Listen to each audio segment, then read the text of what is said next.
ساڵێک بەسەر کۆچی دوایی عەبدوڵڵا حاجی سەعید یاریدەدەری سەرۆک مامجەلال بۆ کاروباری بازرگانی تێپەڕ دەبێت. عەبدوڵڵای حاجی سەعید لە ساڵی 1948 لە بنەماڵەیەکی نیشتیمان پەروەر لە گەڕەکی سەرشەقام لە سلێمانی لەدایک بووە و خوێندنی سەرەتایی و ناوەندی و ئامادەیی هەر لە سلێمانی تەواو کردووە. لە سەرەتاکانی تەمەنی لاوێتی چۆتە ناو ڕێخستنەکانی شۆڕشی ڕزگاری کورد لە ناو یەکێتی نیشتیمانی کوردستانیش لەبەر لێهاتووی بەرپرسیارەتی زۆری پێدراوە. لە ناو ڕێخستنە نێنەکان ڕۆڵی بەرچاوی هەبووە.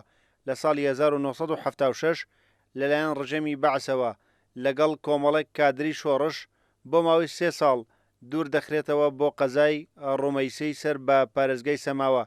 دوای گەڕانەوەی لە خەباتی ڕێخستنە نێنەکان بەردەوام دەبێت. لە ساڵی 1970 و 1970 دوو جار لەلایەن دەستگامنیەکانی ڕژەمی بەعس دەستگیر دەکرێت.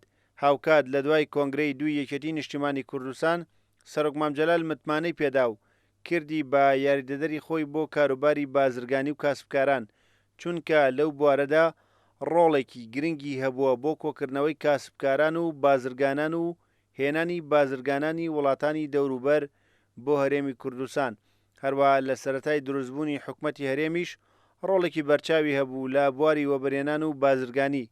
لە ڕۆژی 28 ئەیلولی 2021 بە نەخۆشی شێرپەنجە لە شاری سلێمانی کۆچی دوایی کرد.